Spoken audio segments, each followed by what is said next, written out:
गेले 30 ते 35 वर्षांपासून नागरिक क्रांतीनगर येथे राहत असून देखील महानगरपालिकेने 8 ऑगस्ट रोजी नोटीस न देता तोडक कारवाई केली असा आरोप नागरिकांनी केलाय। या कारवाईच्या निषेधार्थ सोमवारी महापालिका मुख्यालयाजवळील चौकात आमरण उपोषणाला सुरुवात करण्यात आली आहे। या आंदोलनात समाजसेवक संगम डोंगरे यांच्यासह क्रांतीनगर झोपडपट्टीचे नागरिक मोठ्या प्रमाणात सहभागी झालेत।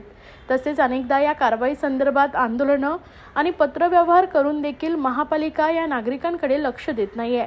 दरम्यान लोकशाही राहिली नाही। अधिकाऱ्यांच्या दुर्लक्षामुळे या नागरिकांना घर मिळणार नाही।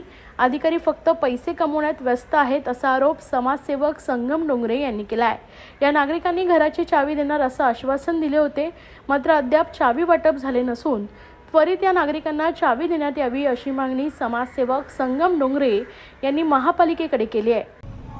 गेले 30-35 वर्षापासून ही क्रांतीनगर रहिवासी लोक तिथे राहत आहे आणि रातोरात त्यांना ते नोटीस न देता त्यांना घर खाली केलं।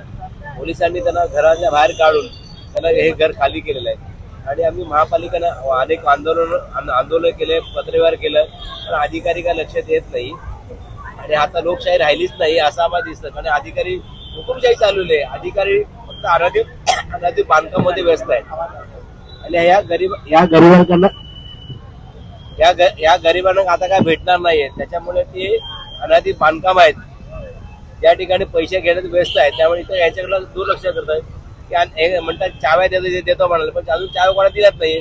आणि आमच्या मुख्य मागणी आहे की सरसकट सर्वांना घरं दिली पाहिजे।